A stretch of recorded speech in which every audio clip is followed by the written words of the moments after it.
the slide team there that are going to be helping me, and I'm going to require a bit of crowd participation. So if I call you out, it's not to embarrass you, but it's to help illustrate a point. So with that sense of heightened anticipation now that's in the room, I do want you to think about and invite God to drop something into your heart.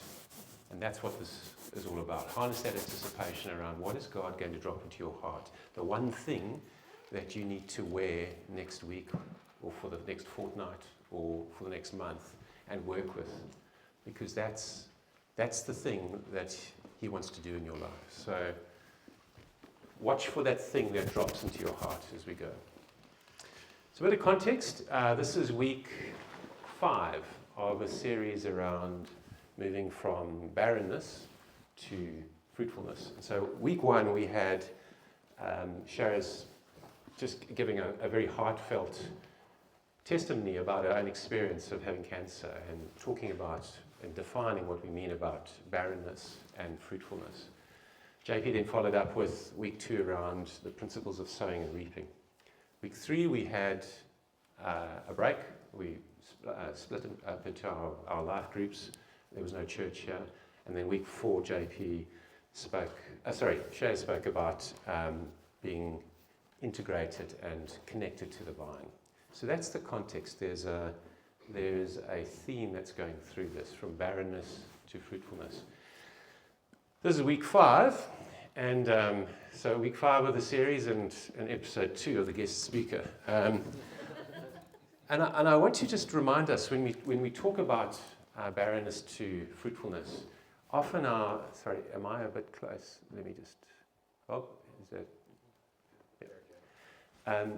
I want to just kind of go back to that definition. So often we think about the tangible things in our life. So barrenness, I mean, the first thing that comes to mind is whether or not a woman can have a child. But it might be around, can I get a new job? Can I get a passport of this country? Can I get permanent residence here? Can I need to access to educational opportunities.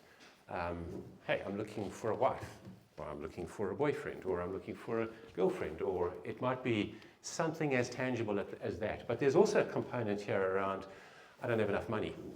There's that tangibility to it. My needs are not being met. I think there's also the less tangible stuff around, from barrenness to fruitfulness, around the health of your relationships. You may have issues in your family, either immediate or extended. You may have issues with other people where that relationship's not in a great space. It's in a space of barrenness. And lastly, with our behaviors and the way that we live our life, you may have parts of barrenness in the way that you engage with yourself and people around you. And I want to explore that as we go through today. So bear that in mind, that it's not just the tangibles in life that we're talking about. So I want to start with a reference point. And this is important because we're kind of going to use it to navigate our way through. I want you to think for the next 5 seconds of the most tedious, exasperating queue that you have ever been in. A queue? So what's a queue? Well, it's like standing in line, potentially at a government institution, waiting to pay for something, waiting to get a document. Think about that, and then in 5 seconds, I want you to share with the person next to you what that experience was for you, because we're going to be accessing that in a moment. Please don't tell me you've never been in a queue before.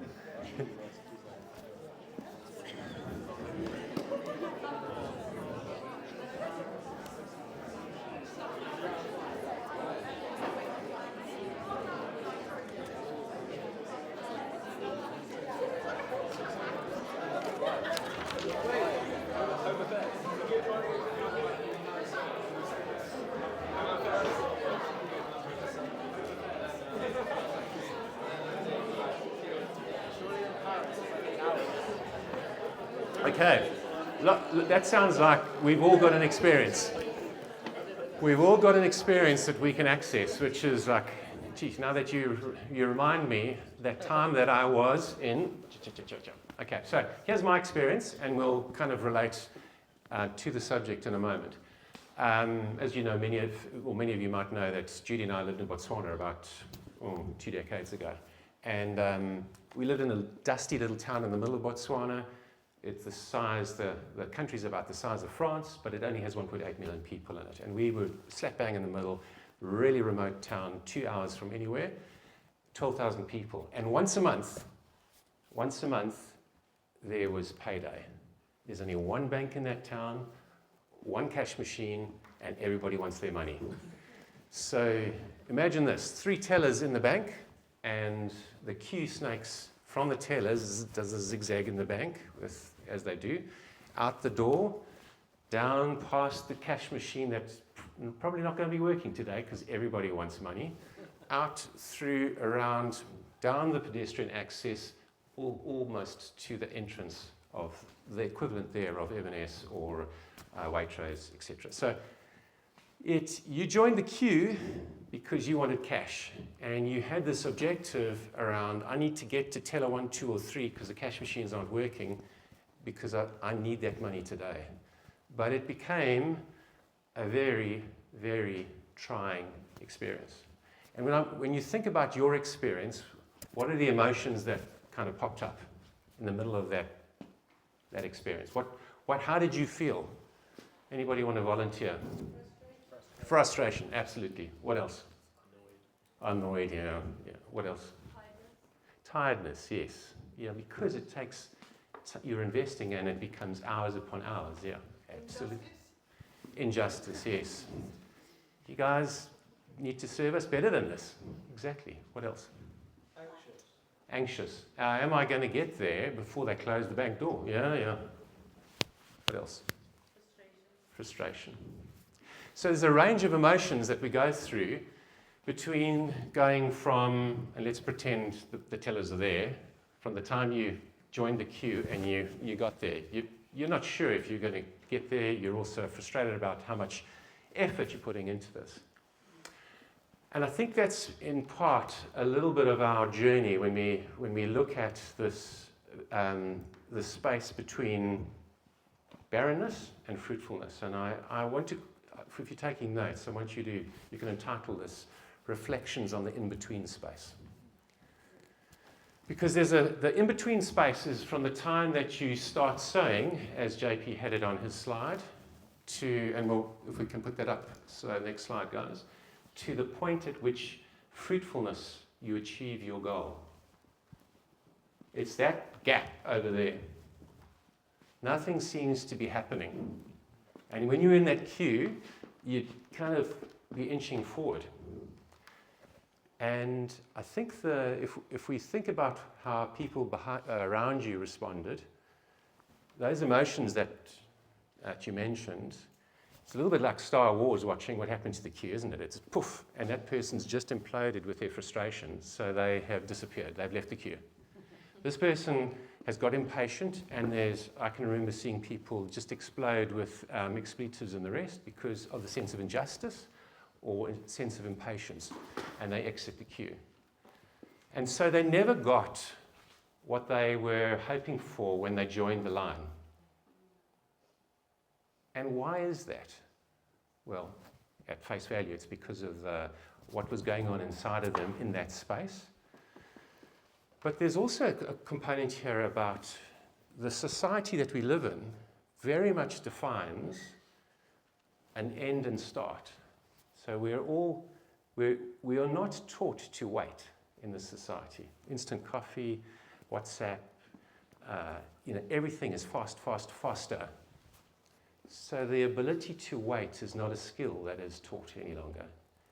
And that's really critical if you understand what God wants to do with us. Because while I've got the objective of sowing or joining the queue and achieving my end goal, this space over here actually has some value, and we don't define it like that. So the delay or the in-between space holds a huge amount of potential for us. We define that space as a delay, as an inability to achieve our goal, as an inability to get what we want so that we are, at kind of almost equilibrium again. And that robs you potentially of the blessing of that space. There is great blessing in that space if you can manage yourself and manage it appropriately. And that's what I want to explore a little bit further. So, Graham, where are you? Right. Mate, sorry. Stand up, please. Okay. So he is what in Australia we'd call a big unit. You know, he's tall, he's broad. And if you are Rourke, but Rourke's not here, and I wish he was, but yeah, he's in shoots. If I got Rourke to stand in front of him, or behind him and try and see the screen, Rourke wouldn't have a hope, and he'd have a snowball's chance in hell. Not going to happen, because he's tall, he's broad, and he's not translucent. Thanks, mate. But sometimes that is a little bit like our circumstances. Our circumstances are so big, so broad, so tall, we cannot see the end of this journey that we're on. And they're not as handsome as Graham is. They're sometimes a little bit more scary, and they're a little bit more intimidating, and they scream and shout at us. And it takes a huge amount to be able to not put your eyes on the circumstances, but keep your eyes on the Father. And it's a deliberate act that says, I'm not going to focus on, let's imagine Graham times 3 crowding me. I'm going to focus on what the Father says. So hold that thought. Right, so in that frustration and in those circumstances crowding us, what we often do is we fall to the temptation of trying to force an outcome rather than wait. So go back to the queue. How many times did you see someone go, I've had enough of this, I'm going right to the front and I'm going to demand that they serve me now? Do you know who I am? Do you know how pathetic this is? I'm going to force this situation rather than wait. And that's the impatience that we have sometimes in this space of, I can't wait because I need relief. I actually need relief because I just cannot hold the space. So if you're making notes, it's how do you hold this space? That's really, really important.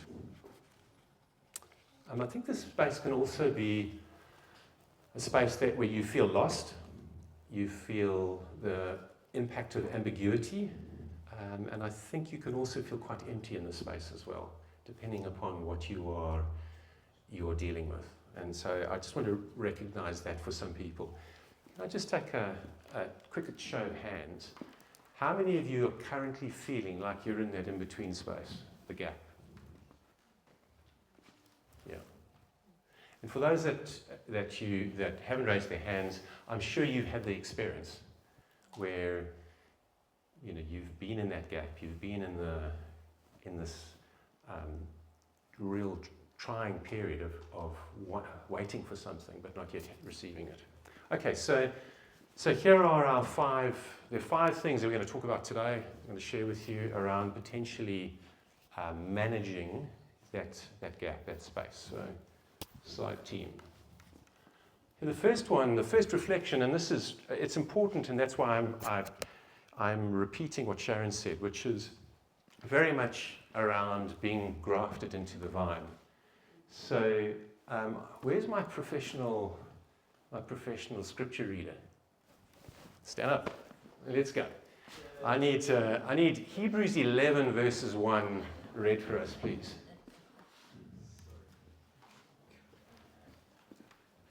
Okay. Well, while he's getting there, I want to challenge us about our perception of the Father. Sometimes our perception of the Father is very much a reflection of our own Father, and you might have heard this before. But do you see your Father as being in heaven, as having having full concern for you?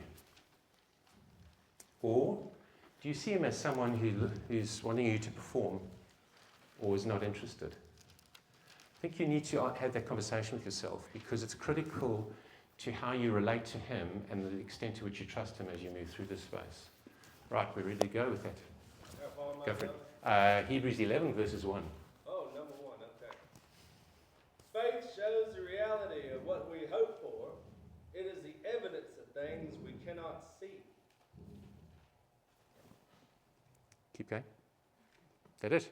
Okay. I had the amplified version in mind, but that's all right. Do number 2. No, that's fine. You've got it. Yep. Thanks. I want, it's the evidence of things not seen. But I want to pause between not and seen. And I want you to think about yet. Not yet seen. And this space is the not yet space. If you've got faith, it's the not yet space. So how do you hold that space? Well, you hold it by understanding that the Father's heart for you, being connected to him, and understanding that there's a purpose in your waiting. And the purpose is to be revealed. But I can tell you now, one of the things that's probably common to all of us is that there's something in you that needs to be worked on in this time of waiting and transformed for when you come out of it.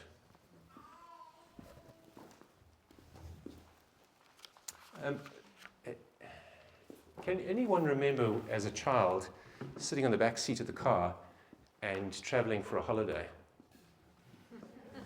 And what is the one thing that's universal that gets asked from the back seat? Not yet. Not yet, my son. Not yet, my girl. But we will get there. And as soon as we get there, we'll unpack and get down to the beach, or wherever you're going to. It's the not yet space.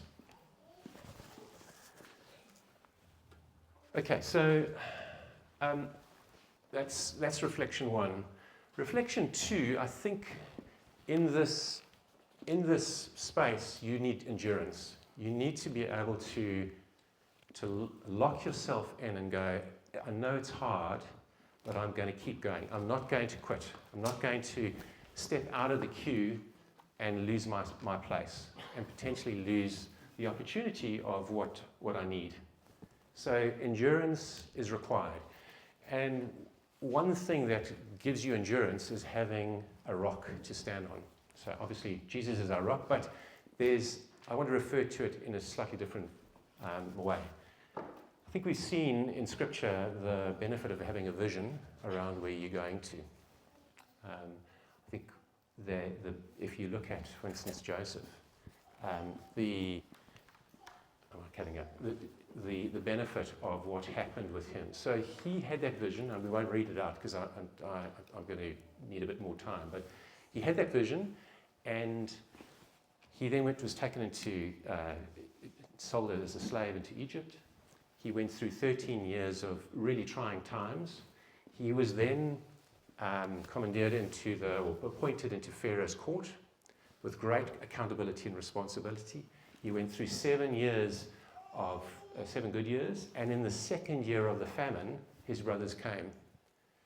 So 22 years after the vision, it came true. And I think it's important because sometimes we need to be able to hold on to something, a word or a vision or something that just gives you endurance.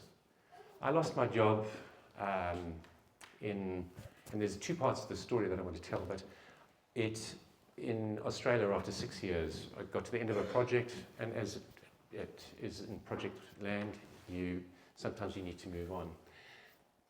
And in moving on, I was like, oh, what am I going to do? The short of the long of it is, one night I had a dream, and I don't dream. I don't dream.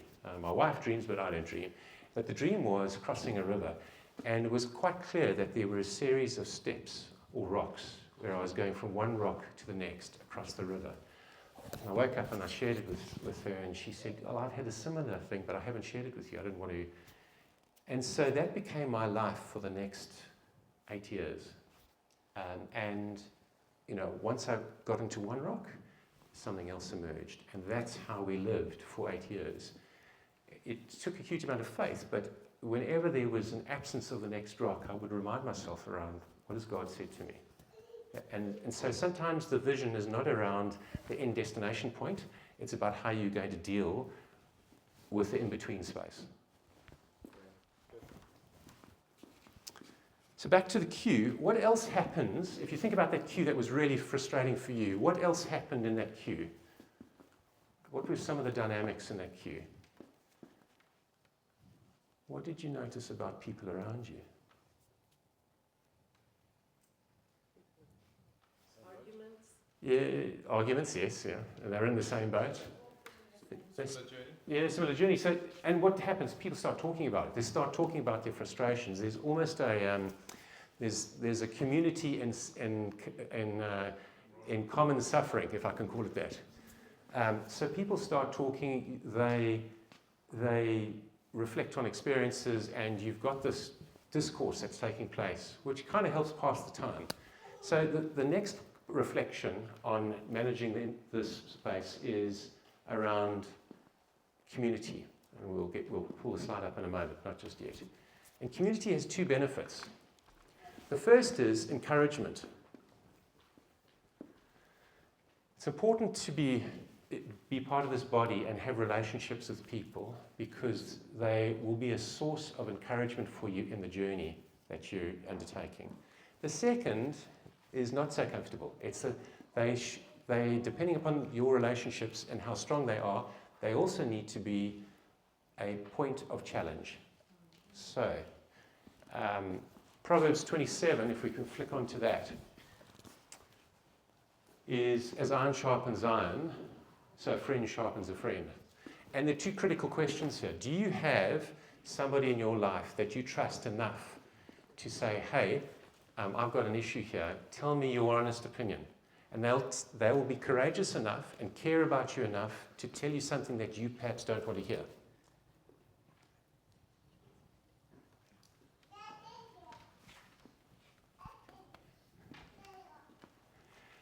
So we had the discussion around this at our men's life group and I think it brought home to us the importance of our relationships and the willingness to put yourself out there. There's a dynamic about being open enough to share something and then accept feedback, and potentially feedback that you're not going to like.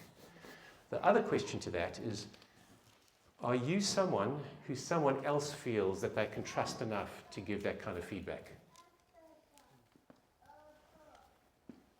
And if you aren't, well then you need to work on your relationships in the body. You need to be thinking about how can I be more supportive? How can I be sharing of myself that those trusting relationships are built? So, two key questions there around community, and it's really important because often one of the things that I see in life, and I'm sure you've seen it as well, is when you are in a situation where you have been hooked, your emotions have been hooked, you are inflamed about an issue. Often we want the person who's going to tell us, you're right, they're wrong, you're right. And we may not be right. So that honest but caring opinion is important, because that's the thing that's going to get us to the end point, into fruitfulness in that relationship. Okay, I think back to the queue. No. Back to the queue. So we spoke about earlier on people bailing out. So for whatever reason, they just say, I've had enough, I'm out of here. And you're still left. What is the one thing that you are continuing to do as you remain in that queue? You're moving forward, hopefully. You're also investing. Every moment you're in the queue, you are sowing time into that process, aren't you? So point number 4 around this space is that you need to continue sowing. It could be a multitude of different things. It could be, I need to keep sowing faith into this situation. I need to keep sowing patience into this relationship. I need to keep sowing forgiveness into this relationship. I need to keep sowing maybe I need to keep sowing money. And on that issue, I've just had on my heart for the last 2 weeks that I feel like there's a challenge here to someone around tithing. And that's why I want us to look at Malachi. So someone who wants to read it out for us, Malachi 3. I need another volunteer. Malachi 3, 11 and 10 to 11. So, because I can't put it all up on the screen, but someone who's prepared to just read it out. And while we're getting there, great. Okay, Malachi 3, as loud as you can, verses 10 to 11. Bring the whole tithe into the storehouse, that there may be food in my house. Test me in this, says the Lord Almighty, and see if I will not throw open the floodgates of heaven and pour out so much blessing that there will not be room enough to store it. I will prevent pests from devouring your crops, and the vines in your fields will not drop their fruit before it is ripe, says the Lord Almighty. Fantastic. Well read. Thank you. It's a challenge to us, and it's a principle, a spiritual principle around God saying, test me in this.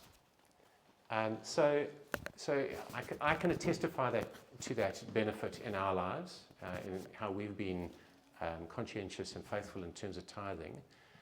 There's a challenge to the young people. If you want to see God work in that space in your life, you need to establish this as a foundational habit in your lives now. So if you are earning money through waitressing, whatever part-time job, the 10%, it's a great place to start now, because it becomes, you've established the principle, and then you just walk through into your first job. And watch, mark my words, in 20 years' time, you'll look back and you'll go, what a benefit this has been for me.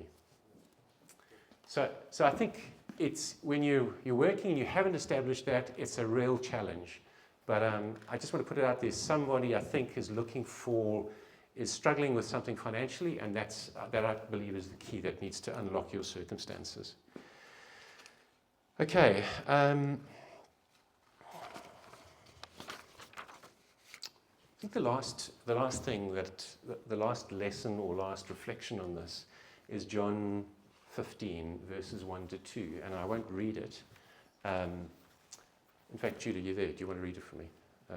So it's John 15, 1 to 2, and this is going back to what Shaz shared last week about being connected into the vine. Go for it, mate.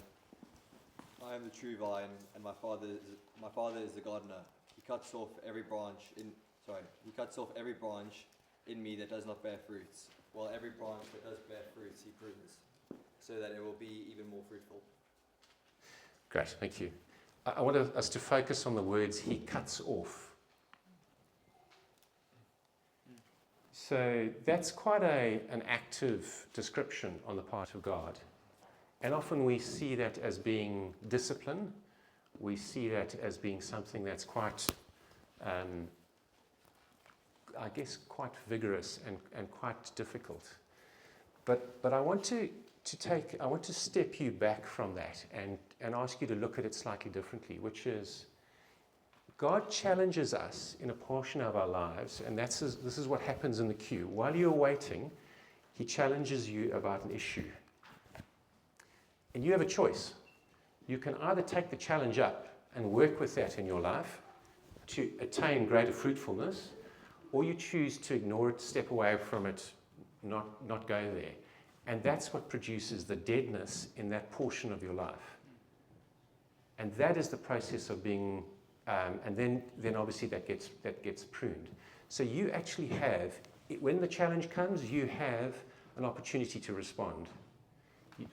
Remember, I think there was a number of months ago, JP preached around, and I can't remember what he preached on, but I can just remember the issue of the issue of between stimulus and response, you have a choice. So something happens, and you have a choice around how you will respond to that.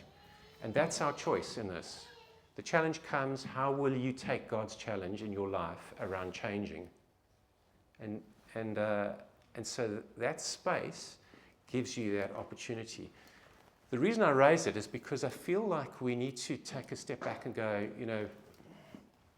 I'm being challenged with something, but before I can move into that fruitfulness, I actually need to deal with this. And dealing with it starts by letting go of something. So let's go back to the cue. At a very transactional level, if I let go of the fact that I've got a meeting to go to, which is this queue is going to make me late, and I'm saying, okay, I'm just going to miss it, then the impatience subsides for a period of time. So at a very different level, however, sometimes we need to let bigger things go. So I want to go back to that example of when I lost my job 10 years ago. I came from an environment in which, so Southern Africa, where there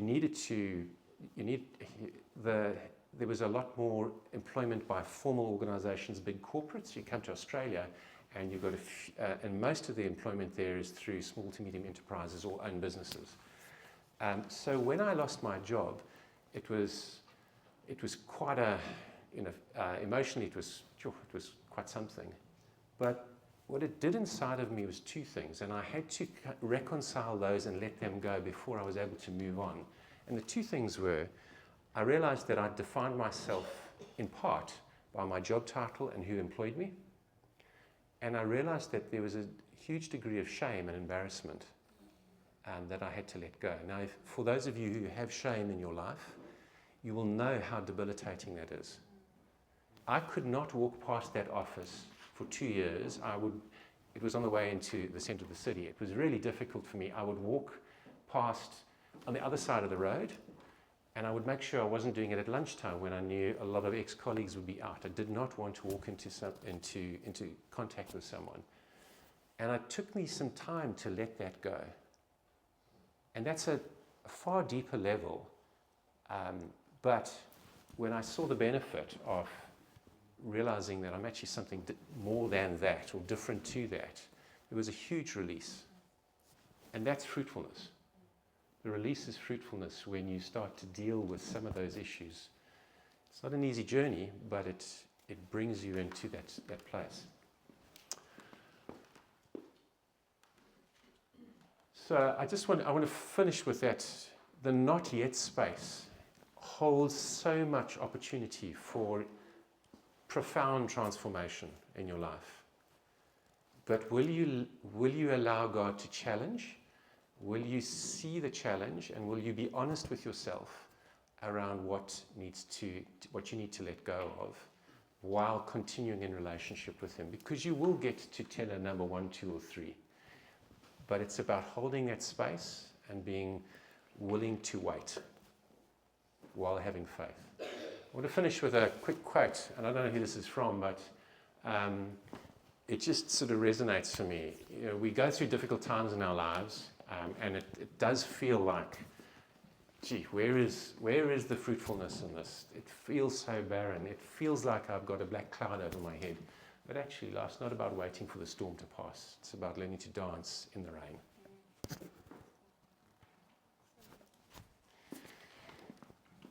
Thanks, everyone. I'm going to hand back. Yeah, thank you, Iain.